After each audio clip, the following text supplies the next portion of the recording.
Welcome to The Explainer. Today we're doing something really cool. We're diving into Sigmund Freud's dream detective work. We're going to view Freud not just as a doctor, but as the ultimate psychological detective of the human mind. Let's get right into it.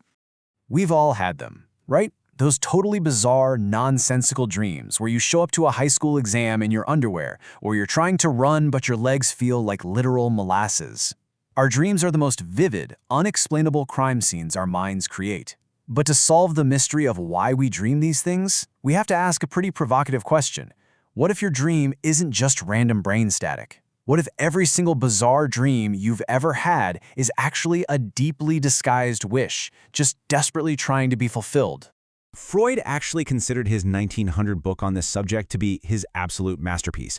He famously declared, "The interpretation of dreams is in fact the royal road to a knowledge of the unconscious." He basically believed that while our waking minds are heavily guarded by logic, morality, and social rules, our sleeping minds, well, they let those defenses slip. When we sleep, our dreams become the ultimate clues, betraying all those hidden desires we won't even admit to ourselves when we're awake. Okay, let's look at the absolute simplest evidence for this first. Before things get super complicated with adult psychology, we can observe the totally unfiltered mind of a child. Freud noted the behavior of his own 19-month-old daughter, Anna. She had been a little sick, and as a result, she was completely forbidden from eating any solid food for an entire day. Naturally, for a toddler, this was incredibly frustrating. That night, her father listened to her talk in her sleep. And her sleep talking brilliantly illustrates the foundation of his whole theory. Out loud, little Anna literally called out, "Anna Freud, strawberries, wild strawberries, armlet pudding." In her sleep, her mind created this amazing alternate reality where her unfulfilled wishes from her waking day, her desperate desire for strawberries, an omelet, and pudding, were completely and joyfully satisfied. Her dream was a direct, unfiltered wish fulfillment. But here's where the detective work actually gets tricky. Because unlike a toddler's simple, innocent desire for strawberries, adult wishes are incredibly complex. We harbor desires that are often completely unacceptable to society.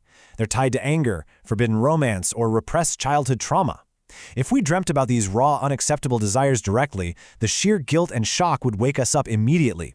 So, to protect our sleep, our adult minds have to put these wishes into an elaborate disguise. The result? The bizarre, confusing dreams that we actually remember the next morning. So the absolutely crucial point here is that every dream actually has two distinct layers. As psychological detectives, we really need to compare these two layers to understand exactly how our mind's disguise works. Freud separated a dream into two terms, manifest content and latent content. Let's break those down. First up, we have the manifest content. This is the disguise itself, the surface-level dream you actually experience and remember when your alarm goes off. Think of the manifest content like a surreal watercolor painting. It's blurry, the edges shift, the colors kind of bleed into one another, and it rarely makes logical sense in the harsh light of day. It's that bizarre narrative you try to explain to your friend over coffee before it inevitably evaporates from your memory. But underneath that blurry watercolor disguise lies the latent content. This is the hidden, repressed, unconscious wish, or sometimes a deeply buried infantile desire that actually fueled the dream in the first place. If the manifest content is the disguise, the latent content is the psychological criminal we're trying to catch. It is the raw truth that your conscious mind finds just way too dangerous to face directly. Now, what's really fascinating is the mechanism that bridges the gap between those two layers. Like, how does a dark, hidden wish actually become a weird dream about flying over a grocery store? Freud called this translation process dream work. The dream work is basically the unconscious mechanism that takes your unacceptable latent thoughts and actively distorts them into that safe, nonsensical manifest dream. Think of your unconscious mind as this massive hidden factory. A raw, forbidden thought or an unfulfilled wish arises and enters the dream work assembly line. As it moves down the belt, the dream work applies intense distortion, disguising the thought so it can pass the mind's internal censor. What comes out the other end is the finished, confusing, manifest dream that you experience. And finally, your conscious memory of that dream the next morning, that acts as the leftover clue for the detective to analyze.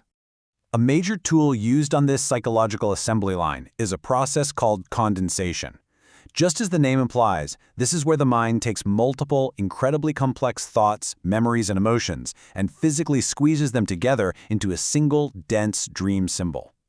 This is exactly why a person in your dream might have the face of your boss, but the voice of your mother, and they're wearing your childhood friend's jacket. The dream work has just condensed them all to save space. Because of this intense condensation, every single symbol in a dream is what Freud called overdetermined. Overdetermination means that a single dream element holds multiple hidden meanings layered right on top of each other. Going back to our artistic metaphor, it's a lot like dark watercolor paints bleeding together on a wet canvas. You can't just separate the blue from the yellow anymore. They've merged into a deep green that represents both of them at once. Every symbol carries double or sometimes triple the emotional weight. To see this dream work practically in action, let's look at a fascinating real-world anecdote regarding a Bonaparte dream. Imagine a woman named Talia. Talia suffers an accident and breaks her arm. Shortly after this painful and restricting real-life event, she falls asleep and dreams that she is the famous French emperor, Napoleon Bonaparte. At first glance, it's just a completely random, nonsensical watercolor of a dream. But let's act as the detective here for a second. This brilliantly illustrates overdetermination. When we decode the dream, we see multiple layers. First, there's a visual clue. Napoleon is famously depicted with his arm tucked into his jacket, exactly like an arm resting in a medical sling. Second, there's a latent psychological wish. Her deep desire to still be a powerful, commanding leader despite her current physical injury. And third, this is wild, there is a literal linguistic pun encoded in the dream. Napoleon Bonaparte, representing her broken bone. 3 totally different motives condensed into one single symbol.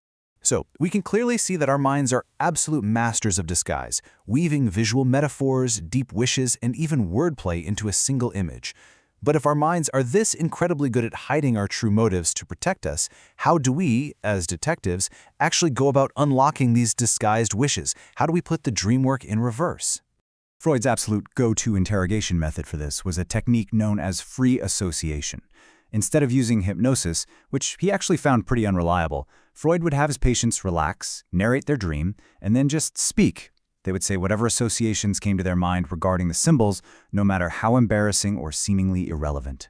By letting the conscious mind wander freely, the mind's censor gets distracted, allowing the hidden truth to accidentally slip out. The entire analytic detective process essentially follows a specific timeline. In the night, the forbidden unconscious wish arises and is distorted by the dream work. In the morning, the disguise is successful and the dream is remembered only as harmless nonsense. But then, in the session, the patient narrates the dream and begins to free associate. Tracing those associations backwards from the manifest surface, the analyst and the patient slowly unravel the threads, leading to the breakthrough where the repressed truth is finally decoded.